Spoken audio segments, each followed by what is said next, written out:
Okay, अस्सलाम वालेकुम। कल हमने ये लेक्चर डिस्कस किया था। इसमें सोल्यूशन नंबर 1 तक हम पहुंचे थे, तो I will continue from that. तो सोल्यूशन 1 में you know because there are infinite number of solutions possible, so you can put pole and zeros of the compensator at any desired location, as long as the angle between the compensator 0 and the pole is 40.89, which is angle of deficiency, right? उसके बराबर होना चाहिए. So all such kind of requirements would such kind of designs would fulfill the requirement. ठीक है. तो यहाँ पे एक वन ऑफ द सोल्यूशन ये था कि हमने जो कंपनसेटर का पोल है वो -3 पे और 0 जो है वो -1 पे आ गया, और फिर एंगल कंडीशन मालूम करके हमने गेन ए सी मालूम कर ली. इसी तरह ये जो डिज़ाइन अभी है उसको वेरीफाई करने के लिए कि वाकई ये चीज़ें हुई, जो हमने डिज़ायर लोकेशन थी वो हो गया, जो ट्रांजिएंट रिस्पॉन्स है वो हो गया, तो उसके लिए हम फर्दर डिज़ाइन चेक कर सकते हैं. ठीक है. As far as the design is concerned, यहाँ पे डिज़ाइन कंप्लीट हो गई. ठीक है. आपका कंपनसेटर कंप्लीटली डिज़ाइन हो गया. लेकिन अब नेक्स्ट चेक फेज में हम अपनी सेटिस्फिकेशन के लिए कि डिज़ाइन चेक करें कि भाई क्या हुआ, तो हमने एक ट्रांसफर फंक्शन अब निकाला दोबारा, क्योंकि अब ट्रांसफर फंक्शन चेंज हो जाएगा. पहले ट्रांसफर फंक्शन जो था वो सिर्फ प्लांट का था, अब उसके सीरीज में कंपनसेटर भी लग गया है. तो अब जो ट्रांसफर फंक्शन होगा वह दोनों का मल्टीपल होगा, जी सी ऑफ एस का और जी ऑफ एस का, जो कि ये आएगा. ठीक है. जी ऑफ एस और जी सी ऑफ एस को मल्टीप्लाई करेंगे, यू गेट 9/s+3. अब ये नया ओपन लूप ट्रांसफर फंक्शन है और ये नया क्लोज लूप ट्रांसफर फंक्शन है. ठीक है. अब इसके अगर आप पोल्स निकालेंगे तो पोल वहीं आएंगे जो डिजायर लोकेशन थी. आप अब रूट लोकस दोनों का कंपेयर कर ले. ये पुराना सिस्टम था विदाउट कंपनसेटर, विदाउट कंट्रोलर, और ये नया सिस्टम है आफ्टर कंट्रोलर, डिजाइन करने के बाद जब कंट्रोलर आपने उसमें ऐड कर दिया. तो दोनों के रूट लोकस में आप देखें कि फर्क है. फर्क शेप में नहीं है, लेकिन ये देखें इसका ब्रेक अवे पॉइंट -0.5 पे है, इसका ब्रेक अवे पॉइंट -1.5 पे है. तो ये ज़्यादा स्टेबल हुआ है, ये ज़्यादा ओरिजिन से दूर गया है. ठीक है. वो कैसे पता चल रहा है वो आप यहाँ पे देख लें कि इसकी जो डैम्पिंग है क्लोज लूप पोल्स की, अब ये यहाँ पे आ रही है 0.5 हो गई डैम्पिंग, और नेचुरल फ्रिक्वेंसी ये जो सर्किल बना हुआ है ये नेचुरल फ्रिक्वेंसी का है. ठीक है. It doesn't look like a circle, because जो एस्पेक्ट रेशियो है फिगर का वो राउंड नहीं है. ठीक है. एस्पेक्ट रेशियो मीन्स कि वर्टिकल स्केल और हॉरिजॉन्टल स्केल जो है वो सेम नहीं है, इसलिए वो सर्किल लग नहीं रहा देखने में, लेकिन है बेसिकली ये सर्किल. ठीक है. क्योंकि जो वर्टिकल स्केल है उसकी टोटल स्पेन जो है वो 10 है, और जो हॉरिजॉन्टल स्केल है उसकी टोटल स्पेन आप देखें तो ये तकरीबन 6 आ रही है. तो अगर इसको हम राउंड कर दें, बराबर कर दें, 10-10 कर दें, तो ये सर्कल नजर आएगा. ठीक है. तो basically it is a circle. तो नेचुरल फ्रिक्वेंसी इज 3 रेडियन पर सेकेंड, आप यहाँ पे देख सकते हैं, और डैम्पिंग रेशियो 0.5 है. यहाँ पे नेचुरल फ्रिक्वेंसी इसकी 3 थी, तकरीबन 3.16 थी, और डैम्पिंग रेशियो 0.15 था. तो यहाँ पे देखें नेचुरल फ्रिक्वेंसी पे कोई फर्क नहीं पड़ा इतना, लेकिन डैम्पिंग रेशियो इंप्रूव हो गया. ठीक है. And this is what we needed to do.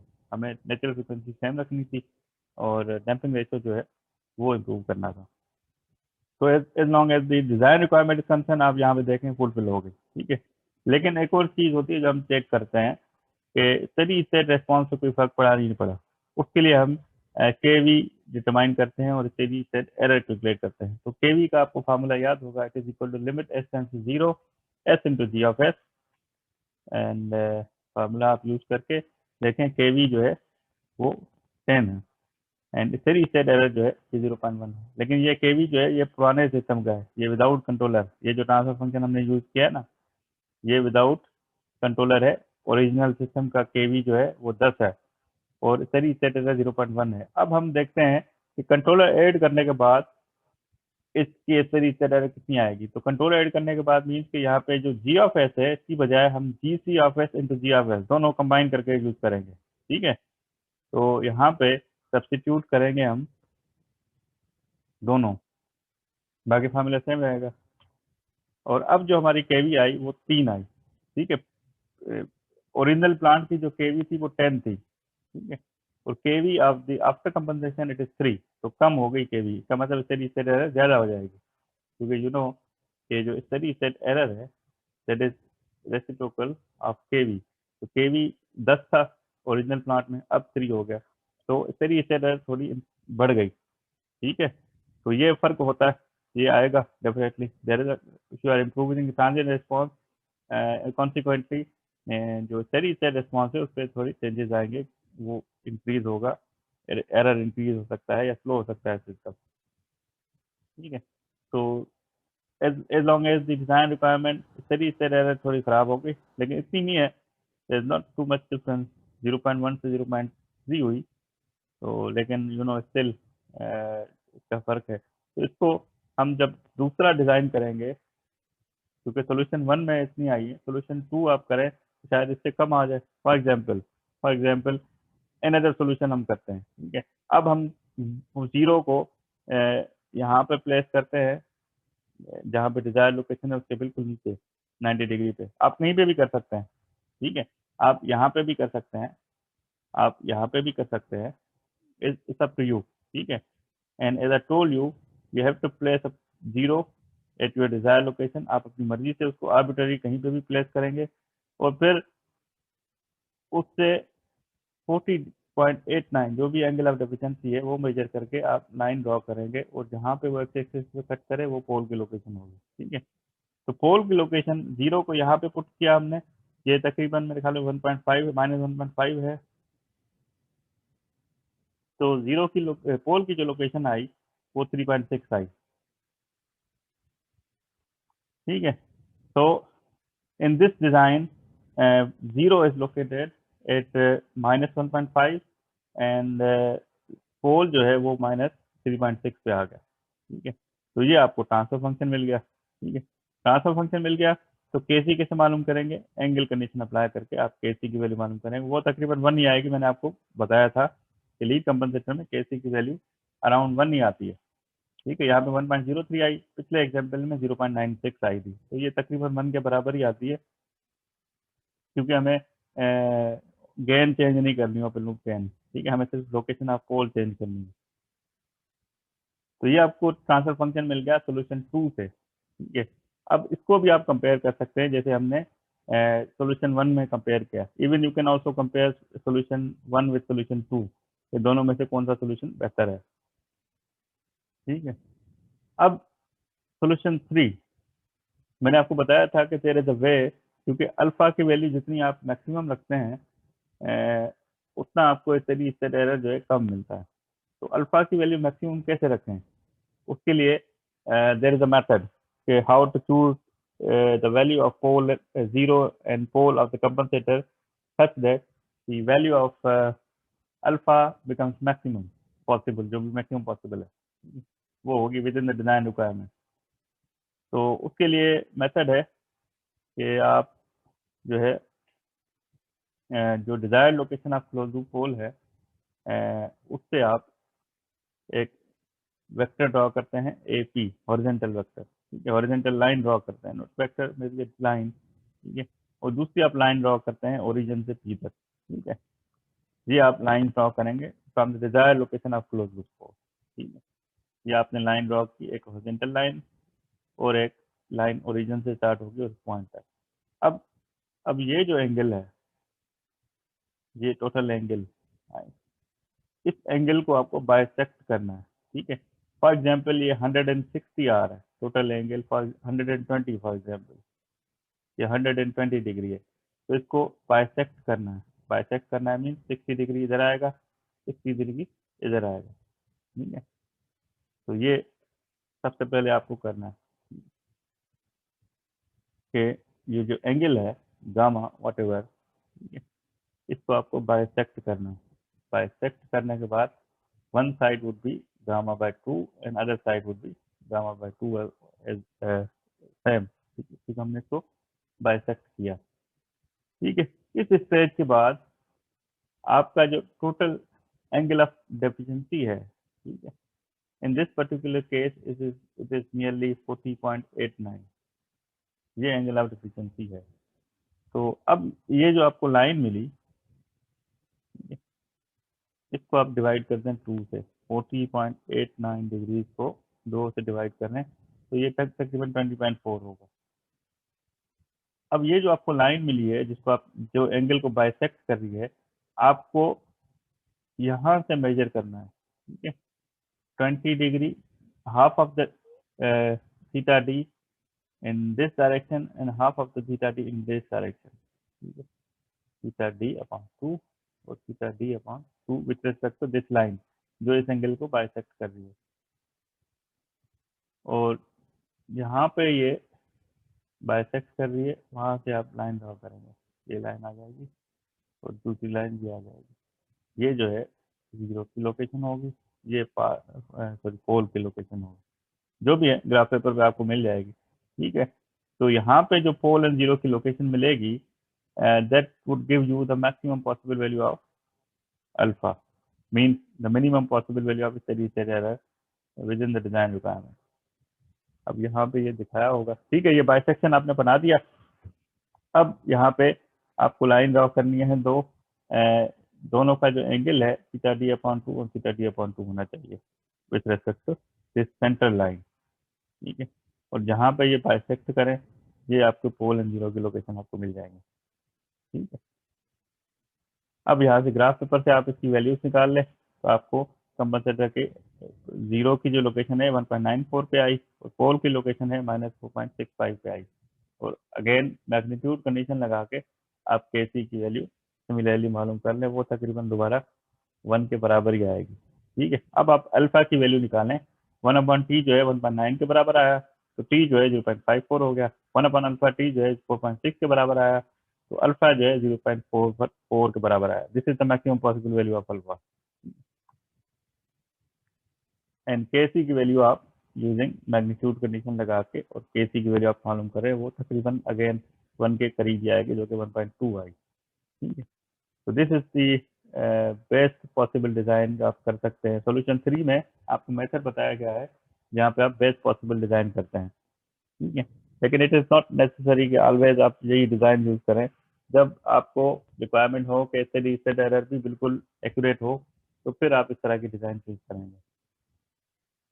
तो अब आप देख लें, ये अनकम्पनसेटेड सिस्टम का जो है वो रूट लोकस है, and this is root locus of a compensated system.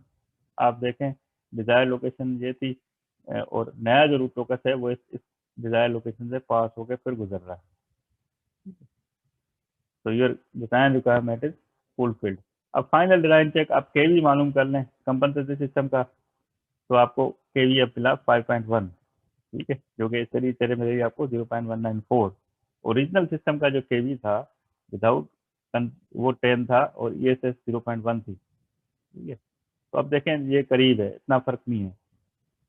तो you can see steady state requirement are also somehow same and the transient response system का वो भी improve हो गया। तो solution 3 is the best solution among all 3, ठीक है। इसमें कोई क्वेश्चन हो आप लोगों को?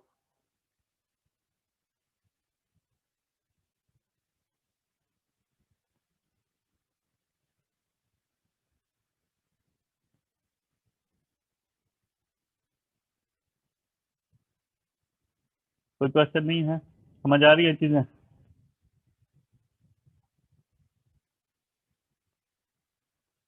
अच्छा, वन थिंग मोर ईजान, आप मंडे पे जो जो लोग आ रहे हैं ना, वो मुझे लिस्ट जो है व्हाट्सएप ग्रुप पे बेशक शेयर कर दें या मुझे बता दें, ताकि मुझे यहाँ पे गेट पे इन्फॉर्म करना पड़ेगा। तो प्लीज़ जो है वो आज तक मुझे, शाम तक मुझे लिस्ट दे दें, ताकि मैं यहाँ से सारा बंदोबस्त कर लूँ, ठीक है। मंडे पे जो भी आ रहे हैं आपके साथ,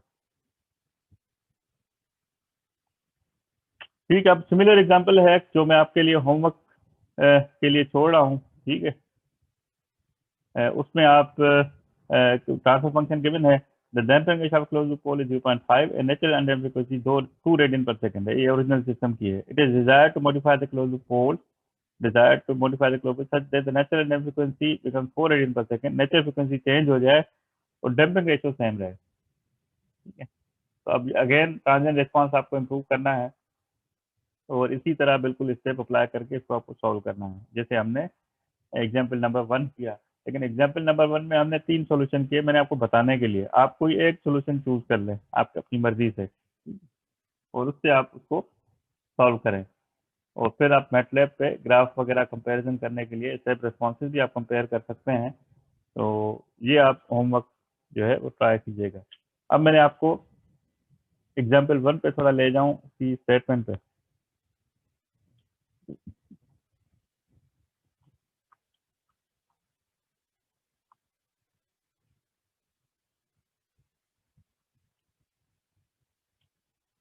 ये एग्जाम्पल 1 में हमें लीड कंपनसेटर साइन करना था, लेकिन इलेक्ट्रॉनिक लीड कंपनसेटर। अब इलेक्ट्रॉनिक लीड कंपनसेटर क्या होता है, हमने मैथमेटिकल मॉडल तो डिजाइन कर लिया, ट्रांसफर फंक्शन हमें लीड कंपनसेटर का मिल गया, ठीक है। फॉर एग्जाम्पल यहाँ पे आपको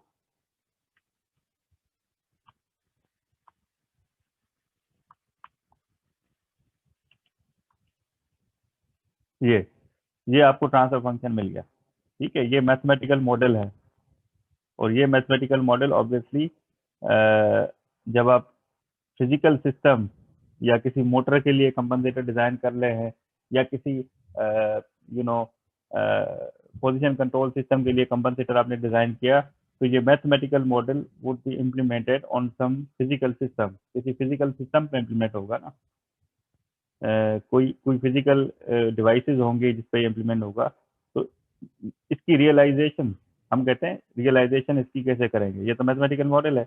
इसकी जो रियलाइजेशन है, realization is basically a implementation of a mathematical model into some physical devices, conversion of mathematical model into physical devices, इसको हम realization कहते हैं। अब इसको रियलाइज करने के बहुत सारे तरीके हैं। आप इसको इलेक्ट्रॉनिक कंपोनेंट से रियलाइज कर सकते हैं। इलेक्ट्रॉनिक कंपोनेंट कौन कौन से होते हैं, transistors, amplifier and operational amplifiers in particular, ठीक है, ऑप एम्प्स वगैरह। इसको आप मैकेनिकली भी रियलाइज कर सकते हैं। मैकेनिकल कंपोनेंट्स जैसे आपके पास स्प्रिंग्स होते हैं, स्प्रिंग डैम्पर वगैरह, उससे भी आप कर सकते हैं। इसको आप इलेक्ट्रिकली इम्प्लीमेंट कर सकते हैं, रियलाइज कर सकते हैं। Electrically means resistor capacitor use करके। तो इसको रियलाइज करने के मुख्तलिफ तरीके हैं। तो इलेक्ट्रॉनिकली इसको कैसे रियलाइज करेंगे वो मैं आपको बता देता हूँ कि इस मैथमेटिकल मॉडल से आप सर्किट कैसे बनाएंगे। How to build a circuit from a transfer function, जो उस ट्रांसफर फंक्शन को रेप्लिकेट करेगा फिजिकली।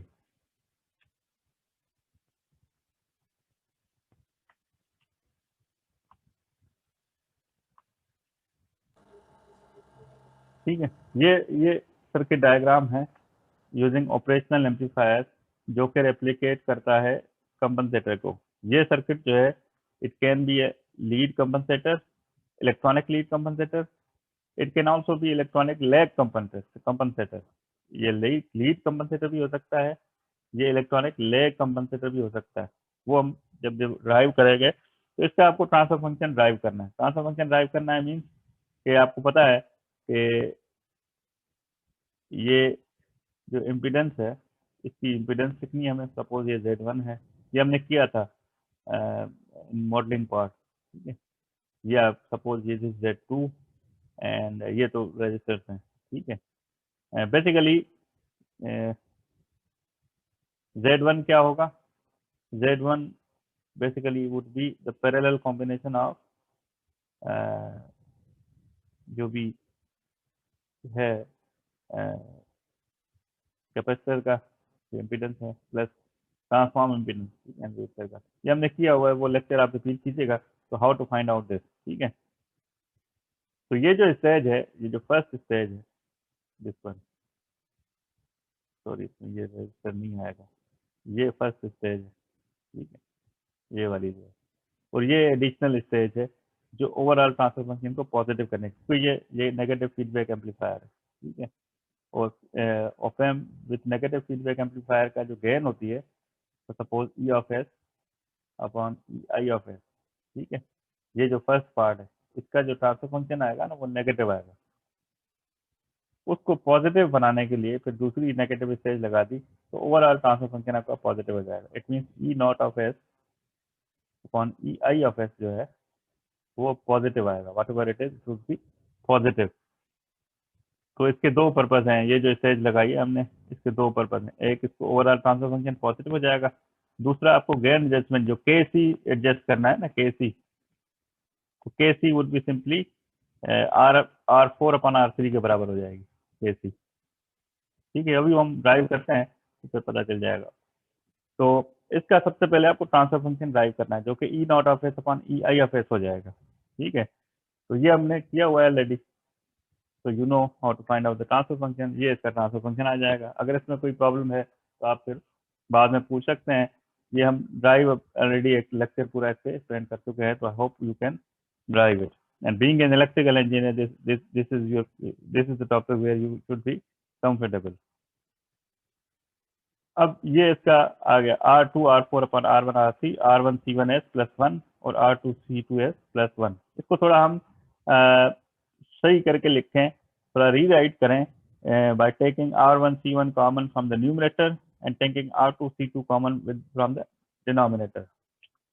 तो ये हो जाएगा S plus 1 upon R1 C1 and S plus 1 upon R2 C2, और ये हो जाएगा R4 C1 and R3 C2।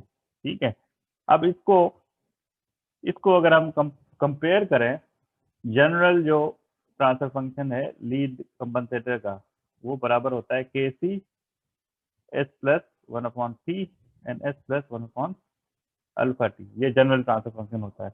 इसको अगर कंपेयर करें तो के सी की वैल्यू क्या आएगी? के सी हो जाएगा R4 C1 R3 C2। ठीक है, ये के सी की वैल्यू निकल आई। तो this is how you can set के सी। इसी तरह 1 अपॉन टी किसके बराबर हो जाएगा? 1 अपॉन टी बराबर हो जाएगा 1 अपॉन R1 C1, या टी जो है वो बराबर हो जाएगा सिंपली R1 C1 के। इसी तरह अल्फा टी जो है वो बराबर हो जाएगा R2 C2 के। तो इस तरह जब आपने मैथ ट्रांसफर फंक्शन आपको मिल गया ना, जैसे हमने अभी डिजाइन किया था कंपनसेटर, वो आया था S plus 1 upon S plus 3। तो टी की वैल्यू जो है 1 है, तो R1 C1 का जो प्रोडक्ट है वो 1 आना चाहिए। इसी तरह अल्फा टी की वैल्यू यहाँ पे 3 है, तो अल्फा टी जो है it should be equal to R2 C2, या R2 C2 की जो प्रोडक्ट है वो 3 के बराबर आनी चाहिए। ठीक है, ये यहाँ से आप टी जो है R1 C1 हो गया, अल्फा टी R2 C2 हो गया, के सी जो है R4 C1 अपन R3 C2 हो गया। और इसको आप कंपेयर करें इससे, तो ये आपको चीजें मिल जाएंगी। अब हाउ टू इंश्योर कि अल्फा इज बिटवीन 0 एंड 1।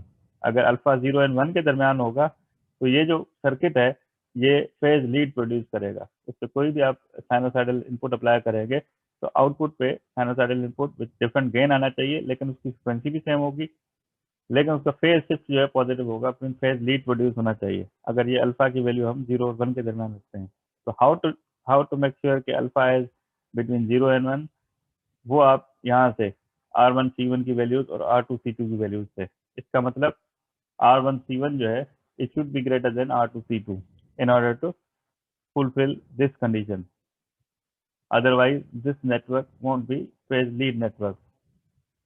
तो R1 C1 जो है R2 C2 के बराबर, sorry, it should be greater than R2 C2। अब आप इसकी वैल्यूज कैसे चूज करेंगे? मैंने आपको बताया कि आपको मैथमेटिकल मॉडल मिल जाएगा। जब आप कंपनसेटर डिजाइन करते हैं ना, तो आपको मैथमेटिकल मॉडल गिवन होता है कि आपने 1.09 सपोज आपको गेन मिल गई, ये S प्लस 1 आ गया, ये S प्लस 3 आ गया। ठीक है, तो सबसे पहले आप पोल की वैल्यू, इट मीन्स टी की वैल्यू मालूम करते हैं। टी की वैल्यू आपको ट्रांसफर फंक्शन में गिवन है जो कि 1 है। ठीक है, टी 1 है, तो यहाँ से आप R1 C1 की वैल्यू निकाल लें। Product of R1 and C1 should be equal to 1। तो सपोज R1 हम चूज कर रहे हैं 1 इंटू 10⁻⁶ 1 मेगा ओम रजिस्टर। तो कैपेसिटर कितना होना चाहिए?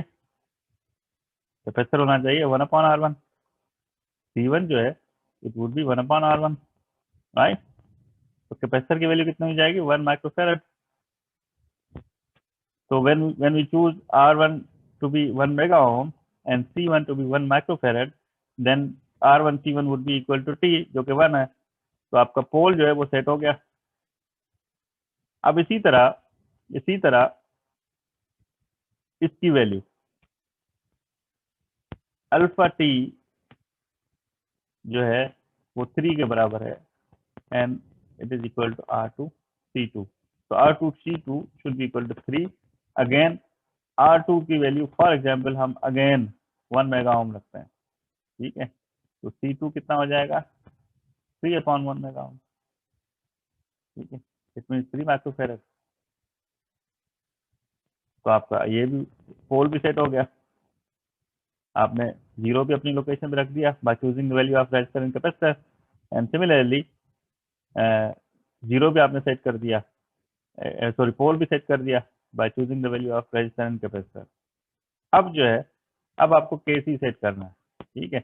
और केसी की जो वैल्यू है वो C1 C2 पे भी डिपेंड करती है, R3 R4 पे भी डिपेंड करती है। तो C1 C2 को अब हम नहीं छेड़ेंगे, इसको वही रखेंगे जो ऑलरेडी आया है। क्यों? क्योंकि अगर C1 C2 चेंज करेंगे फिर पोल एंड जीरो की लोकेशन चेंज हो जाएगी, तो इसको हम छोड़ेंगे, इसको आप ना छेड़ें। आप केसी की वैल्यू आपको चाहिए 1.09 ना, तो केसी की जगह 1.09 आप रखें यहाँ पे, ठीक है। और ये R4 की वैल्यू आप C1 C2 आपको पता है, ठीक है। R3 की वैल्यू आप अगेन 1 मेगा ओम रख लें, तो अकॉर्डिंगली R4 की वैल्यू कैलकुलेट कर लें कितनी होनी चाहिए। तो आपका जो कंपनसेटर जो है वो डिजाइन हो जाएगा।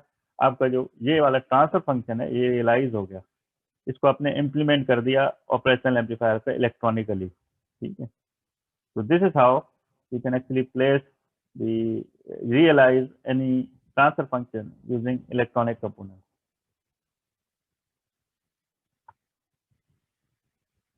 ठीक है, होप के ये चीज समझ आ गई होगी आपको।